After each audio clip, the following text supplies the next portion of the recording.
killing, people dying, children hurt and hear them crying. Can you practice what you preach? Would you turn the other cheek? Father, Father, Father, help us. Want some guidance from above. People got me questioning where is the. Assalamualaikum warahmatullahi wabarakatuh. Perkenalkan, saya Melisa Fitriani. Saya mengajar sosiologi di SMA Negeri 1 Pabedilan, Kabupaten Cirebon, sekaligus sebagai mahasiswa PPG dalam jabatan tahun 2023 program studi pendidikan sosiologi di LPTK Universitas Negeri Semarang dengan NIM 239801438. Saya akan melaksanakan uji kinerja. Berikut video pembelajaran saya. Assalamualaikum warahmatullahi wabarakatuh. Waalaikumsalam warahmatullahi wabarakatuh. Gimana anak-anak, kabarnya sehat? Sehat. Alhamdulillah. Hari ini kita akan belajar sosiologi ya. Iya. Untuk pertemuan minggu kemarin kita sudah belajar penyimpangan sosial, dan sesuai kesepakatan kita untuk pertemuan sekarang kita belajar pengendalian sosial dengan proyek poster digital. Sudah siap? Siap. Sepertinya lesu ya. Biar semangat kita ice breaking dulu ya anak-anak. Kita menyanyi Mas SMA Negeri 1 Pabedilan. Untuk dirijennya siapa? Amel, silakan maju Mel.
menggambarkan segenap cara dan proses yang ditempuh oleh sekelompok orang atau masyarakat yang bersangkutan untuk memaksa individu agar taat pada sejumlah peraturan. Jadi, jika ada penyimpangan sosial yang terjadi di sekitar kita, harus dikontrol dengan lembaga-lembaga pengendalian sosial yang ada di masyarakat agar penyimpangan tersebut dapat dihentikan dan tidak terulang kembali. Sifat pengendalian sosial bisa dilihat di situ anak-anak, ada preventif, ada represif. Prosesnya ada persuasif, ada koersif. Untuk sifat preventif adalah pengendalian sosial yang dilakukan sebelum terjadinya pelanggaran. Untuk represif, pengendalian sosial untuk memulihkan keadaan seperti sebelum terjadinya pelanggaran tersebut. Pengendalian yang terakhir ini dilakukan setelah orang melakukan penyimpangan sosial. Proses pengendalian sosial ada dua, ada persuasif, ada koersif. Persuasif tidak dengan kekerasan. Kalau koersif dilakukan dengan kekerasan atau paksaan.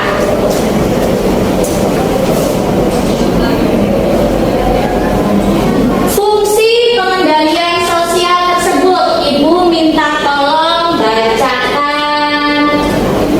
Indah, tolong.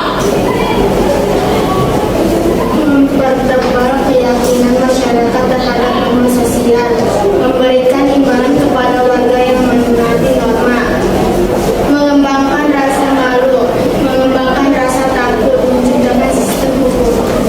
Ya, terima kasih. Cara pengendalian sosial, Ibu minta bacakan. Panji, tolong. Cara pengendalian melalui institusi dan non-institusi. Cara mengendalikan secara lisan, simbolik, dan kekerasan. Cara pengendalian sosial melalui imbalan dan hukuman, reward and punishment. Cara pengendalian sosial formal dan informal.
meningkat dan tidak terulang kembali. Ya. Sekarang Ibu minta kalian berkelompok membuat poster digital ya. Jangan lupa bikin poster semenarik mungkin. Nanti yang posternya bagus akan Ibu upload di sosial media punya sekolah kita dan nanti di-share di semua kelas di SMA Negeri 1 Pagebilan dengan tujuan sebagai poster pencegahan kasus bullying. Ya anak-anak ya? Iya, Bu. Ibu akan membagikan LKPD lewat WhatsApp sekalian isi ya. Dan silakan bekerja kelompok untuk mengerjakan poster digital. Waktunya 15 menit ya. Silakan.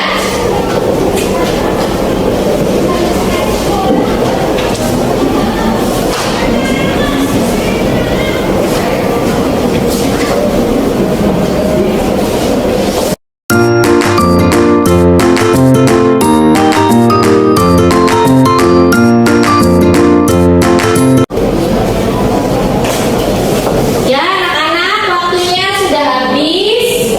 Silakan perwakilan satu orang kelompok kalian untuk maju ke depan. Kelompok satu dulu, silakan. Dewi, silakan. Assalamualaikum warahmatullahi wabarakatuh. Waalaikumsalam warahmatullahi wabarakatuh. Kami dari kelompok sendiri ya, menyaksikan hasil proyek poster digital kami yaitu pengendalian sosial pada kasus bullying. Bullying adalah perilaku agresif yang berulang, disengaja dan memiliki tujuan untuk menyakiti, merendahkan atau mendominasi orang lain secara emosional, fisik atau mental. Bentuk pengendalian yang sesuai menurut kelompok kami untuk kasus bullying adalah dengan pengendalian preventif, yakni pencegahan dengan mensosialisasikan bahaya dari bullying serta pentingnya peran keluarga, teman dan aparat kepolisian. Pengendalian sosial. Pengendalian sosial merupakan segala cara yang dilakukan oleh masyarakat guna menertibkan atau mengatur anggota yang ada di dalam lingkungan masyarakat tersebut ketika membangkang. Kasus bullying. Angka bullying di Indonesia cukup tinggi di kalangan pelajar. Berdasarkan data yang dihimpun pada Juli 2023, mayoritas bullying terjadi di SD 25% dan SMP 25%, lalu di SMA 18,75% dan SMK 18,75%, MTS 6,25% dan pondok pesantren 6,25%. Dampak bullying. 1. Memicu masalah mental. 2. Memiliki rasa kekhawatiran berlebih. 3. Penurunan prestasi. 4. Sulit bersosialisasi. Cara mengatasi bullying. 1. Keluarga. Berikan rasa perlindungan yang aman, kasih sayang, dan dampingi korban. 2. Teman. Bersosialisasilah dengan teman yang memberi dampak positif. 3. Polisi. Laporkan perilaku bullying pada pihak berwajib jika sudah merugikan secara fisik, mental, dan materi. Sekian dari kelompok kami. Wassalamualaikum warahmatullahi wabarakatuh. Ada yang mau bertanya untuk kelompok 1? Silakan. Oh ya, silakan. Oke. Jika polisi tidak berfungsi sebagai lembaga pengendalian sosial, bagaimana? Dampaknya ya? Ya, silakan. Baik, izin menjawab. Jika polisi tidak berfungsi sebagai pengendali sosial, maka pelaku bullying tidak akan mendapat efek jerah dan akan mengulangi kesalahannya dan akan ada korban baru lagi. Terima kasih. Oke, tepuk tangan untuk kelompok 1. Selanjutnya kelompok 2, silakan perwakilannya maju ke depan. Silakan, Ren. Assalamualaikum warahmatullahi wabarakatuh. Waalaikumsalam warahmatullahi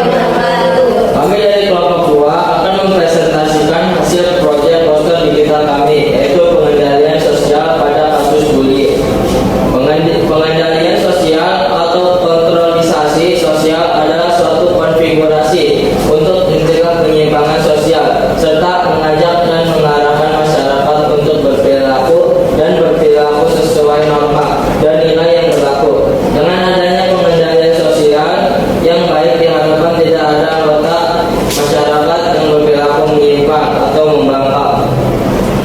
Lembaga yang berfungsi menjalankan pengendalian sosial kasus bullying adalah kepolisian, sekolah, adat, pengadilan agama. Jumlah kasus bullying di Indonesia pada tahun 2020 ada 119 kasus, dan pada tahun 2021 ada 53 kasus, dan tahun 2022 ada 226 kasus.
silakan tarik. Posternya udah Ibu terima ya. Nah, ini ya, betul. Ya, silakan. Assalamualaikum warahmatullahi wabarakatuh. Waalaikumsalam warahmatullahi wabarakatuh. Kami dari kelompok 4 akan mempresentasikan hasil proyek di poster digital kami yaitu pengendalian sosial pada kasus bullying. Berdasarkan data yang dilakukan oleh UNICEF pada tahun 2020, bullying di kalangan remaja mencapai angka 41%. Belum termasuk cyberbullying sebesar 45% di waktu yang sama. Medisnya, tidak semua korban berani atau punya kesempatan untuk melawan. Cara mengatasi bullying adalah dengan pengendalian sosial. Lembaga pengendalian sosial tersebut adalah kepolisian, sekolah, keluarga, dan pengadilan. Pengendalian sosial. Pengendalian sosial merupakan salah satu usaha dari individu atau masyarakat untuk mencegah terjadinya penyimpangan sosial.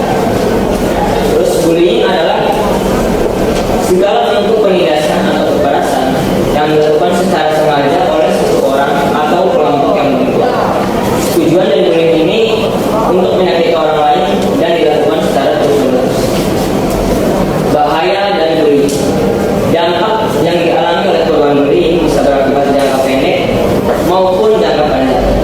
Korban akan merasa stres, depresi, dan cemas yang berlebihan. Hal ini bisa berdampak menurunnya performa korban di sekolah maupun di tempat kerja. Bentuk pengendalian sosial. Yang pertama, hiburan.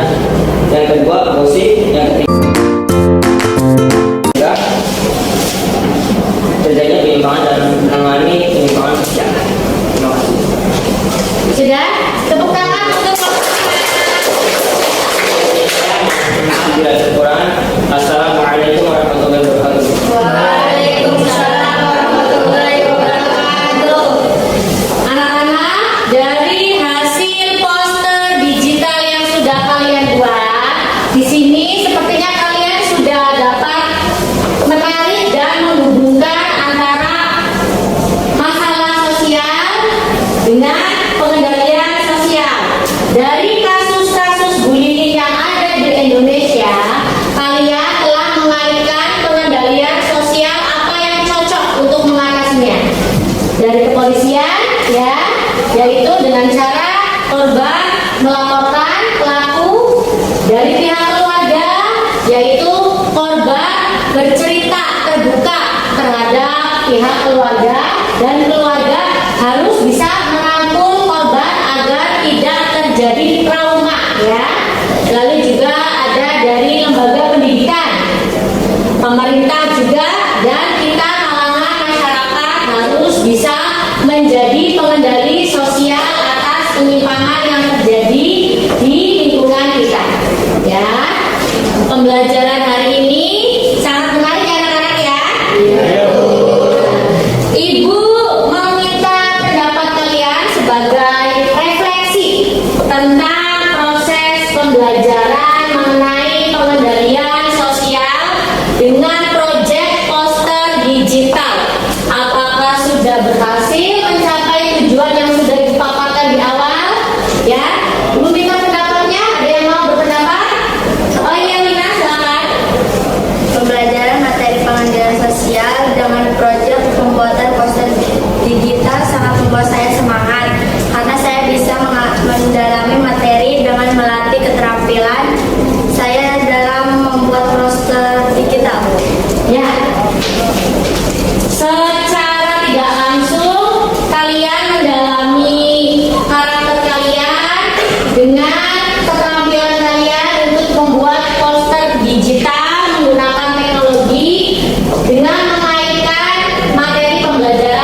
Pendidikan sosial preventif ini biasanya dilakukan oleh seseorang melalui sosialisasi mengenai norma-norma yang ada, pendidikan masyarakat sekitar, lingkungan masyarakat, serta memberikan melihat serta konsekuensi agar tidak terjadi penyimpangan sosial. Yang kedua, pengendalian represi merupakan sebuah pengendalian yang terjadi pada sebuah lingkungan masyarakat setelah adanya terjadi perilaku penyimpang di masyarakat. Pengendalian sosial represif ini sendiri biasanya berbentuk sebuah upaya yang dilakukan melalui memberikan konsekuensi bagi yang melanggar, hukuman yang sepadan, nasihat serta penyuluhan agar tidak mengulanginya lagi dan sadar bahwa hal tersebut merupakan kesalahan. Sekian kesimpulan dari saya. Kurang lebihnya mohon maaf dan kekurangan. Wassalamualaikum warahmatullahi wabarakatuh. Ibu ingin tahu ya tentang pemahaman kalian pada materi pengendalian sosial. Ibu akan membagikan lembar kerja 10 soal pilihan ganda. Ya, Ibu minta Maya atau maju dibagikan ke teman-temannya.